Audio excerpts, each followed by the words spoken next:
Hey, this is Leon from Evolve North Coffee Roasters. Today we are checking out the Sanremo Cafe Racer.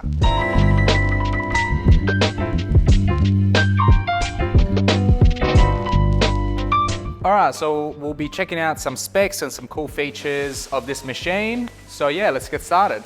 Alright, let's start off with the inside of the machine. So let's have a look and just talk about a couple of things about it. Alright, so one of the reasons why people choose a Sanremo Racer is because of its multi-boiler. So it has an independent steam and hot water boiler and independent group brew boilers. Now, this allows for PID control in every group head for more thermal stability and for maximized hot water and steam pressure. Alright, now let's go from the inside of the machine to the outside. We're gonna start off with our display. Okay, so this is our display. We can see that we have 3 buttons we can use or 3 different shots we can program. Now here there are 3 numbers. The first is our group temperature.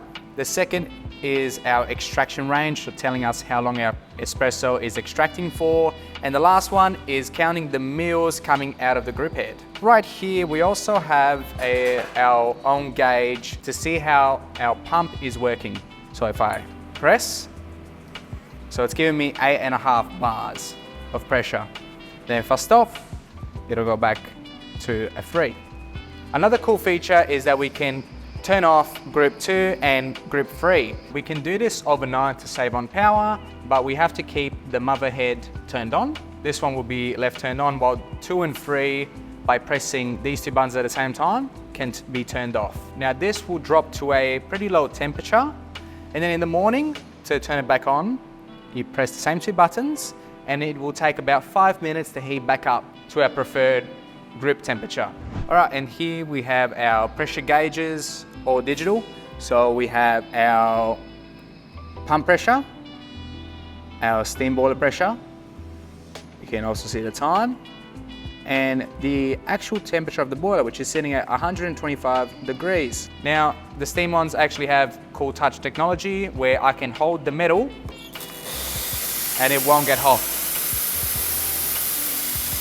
The only part that will get hot is the tip of our steam wand, so don't touch that. But this, free to touch. Cool, and our hot water button is placed between group 2 and group 3. Yeah, so this is our hot water tap. We can move it around depending on where we want to put our cup on a drip tray, and we activate it just by pressing the button. And we can see how nice it flows because of its independent boiler.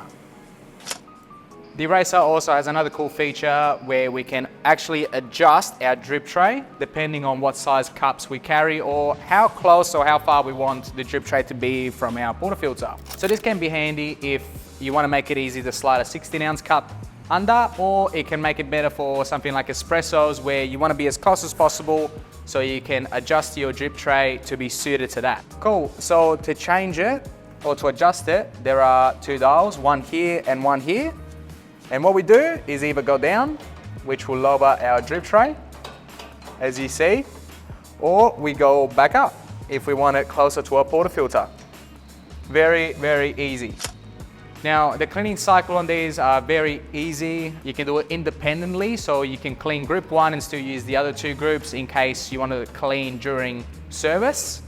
So we lock our portafilter in and we press button 1 and 2 at the same time, and it should be flashing.